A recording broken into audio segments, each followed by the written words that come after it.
नमस्कार friends, me कवितास्की recipes in मराठीमध्ये आपलं पुन्हा एकदा खूप खूप स्वागत आहे। चला तर आज पाहूयात आपण एक बंगाली पदार्थ। तर त्यासाठी हे दही आहे, घट्टसर असं दही घेतलेलं आहे मी। एवढं अर्धा लिटर दुधाचं दही घेतले मी, म्हणजे 500 ग्रॅम। आणि हे दही मी या कपड्यावरती काढून घेतले। ह्याला दह्यातलं आपल्याला पाणी काढून घ्यायचं आहे। ही रेसिपी तुम्ही उपवासाला सुद्धा खाऊ शकता, खूप टेस्टी बनते, खूपच मस्त।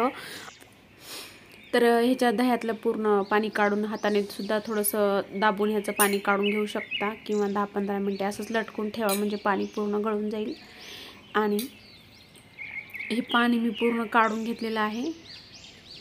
आता एका बाउलमध्ये काढून घेते आणि आपल्याला हे दही मोजून घ्यायचे, किती झाले ते मोजून याचं प्रमाण घेणार आहोत आपण वाटीमध्ये। थोडंसं राहिलं तरी काही हरकत नाही, पूर्ण जरी नाही निघालं तरी। तर मी या रुमालमधलं सगळं दही काढून घेते, एका चम्मचच्या सहाय्याने काढून घ्यायचं।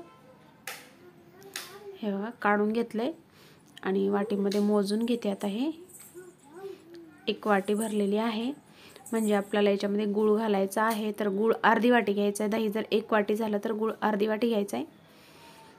नाही की थोडंसं कमी घेतलं तरी काही हरकत नाही, पण जास्त घेतलं तर थोडंसं म्हणजे आपला पदार्थ तेवढा छान बनणार नाही परफेक्ट, म्हणून कमीच वापरायचं।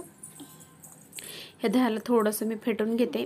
तुम्ही अशाच पद्धतीने ज्या साखर घालून, पिठी साखर घालून श्रीखंड पण बनवू शकता।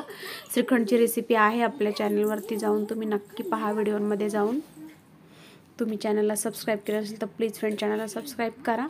ते दही छान फेटून झालेलं आहे। आता एका पातेल्यामध्ये मी हा गूळ घालते। आपल्याला ह्या गुळाचं थोडंसं पाणी करून घ्यायचं आहे, 1-2 उकळी काढून। मी त्याच वाटीने थोडंसं पाणी घातले, अर्धी वाटीपेक्षा पण थोडंसं कमीच, गुळापेक्षा अर्ध पाणी घालायचं। तर ह्याला 2 उकळ्या काढून घ्यायच्या, फक्त याचा पाक वगैरे काही बनवायचा नाही, जास्त शिजू द्यायचं नाही। मी गॅस बंद करून खाली काढून घेतलेलं आहे बघा।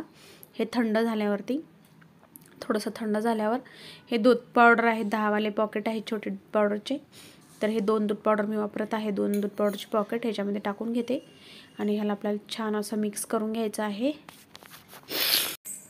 आणि ह्याला छान या गुळाच्या पाण्यामध्ये छान मिक्स करून घ्यायचं आहे।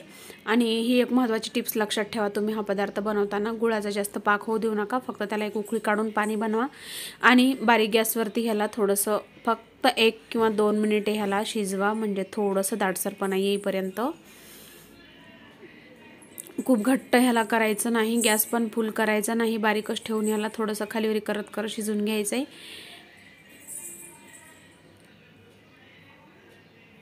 हे बघा तयार झाले। थोडंसं थंड होऊ द्यायचं, गरम गरम टाकायचं नाही आपल्याला, त्या दह्यामध्ये टाकायचं आहे हे मिश्रण आपल्याला।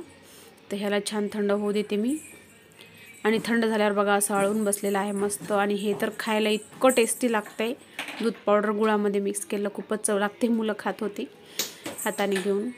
तर हे याच्यामध्ये आता मिक्स करून घ्यायचं आहे। एवढंच थिकनेस पाहिजे ह्याला, जास्त घट्ट झालं तर दह्यामध्ये मिक्स होणार नाही। हा पदार्थ खूपच चव लागतो, आपल्याला कवळं दूध मिळत नाही। जर खरवस खायचं असेल तर कवळ्या दुधाचा बनला तर छान टेस्टी लागतो।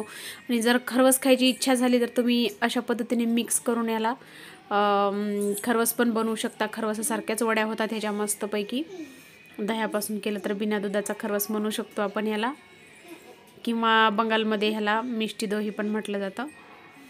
बंगालमध्ये हा पदार्थ बनवला जातो, आणि महाराष्ट्रात बनायचं असेल तर ह्याला आपण खरवस म्हणू शकतो। म्हणजे खरवसाची कमी भरून काढणारा हा पदार्थ आहे, म्हणून मी तुम्हाला दाखवलाय।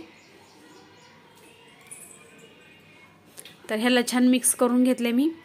आता ह्या पातेल्यामध्ये मी काढून घेते हे बॅटर पूर्ण, आणि ह्याला आपल्याला शिजवून घ्यायचं आहे। आपण खरवस जसं शिजवतो तसं शिजवायचं आहे। खूपच टेस्टी लागतो हा पदार्थ, तुम्हाला बनवल्याशिवाय तर ह्याची चव कळणार नाही। त्यासाठी बनवावं लागणार आहे। तर थोडंसं जायफळ किसून वरतून घालत आहे, जायफळ किंवा विलायची घालू शकता तुम्ही। जायफळाची टेस्ट गूळ घातल्यामुळे खूप छान लागणार आहे, म्हणून मी थोडंसं जायफळच घातलंय, विलायची पण घालू शकता। तर हे पाणी थोडंसं ठेवलं होतं वाटीभर उकळायला, त्या पाणीमध्ये 1 ग्लासभर आहे छोट्या ग्लासाने। आणि ह्याच्यामध्ये आता आपण 21 मिनिटे ह्याला शिजवून घेऊया झाकण ठेवून, किंवा पातेल्यामध्ये पण शिजवू शकता तुम्ही। तर 20 मिनिटानंतर आता आपलं खरवस तयार आहे. खरवस किंवा मिष्टी दोही, खरवसच म्हणूयात आपण याला, तयार आहे. कारण की ते चवीला तसंच आहे, एकदम गूळ घालून केलेल्या खरवसासारखी चव आहे. तर ह्याच्यात थंड झाल्यावरती मस्त वड्या पाडून घेऊयात. लक्षात ठेवा पूर्णपणे थंड होऊ द्या, नाहीतर पाणी पाणी दिसेल. जरी पाणी थोडंसं वाटलं तरी तुम्ही ह्याला काय करा, थोडंसं फ्रीजमध्ये ठेवा, म्हणजे घट्टपणा येईल, छान वडे पाडता येतील.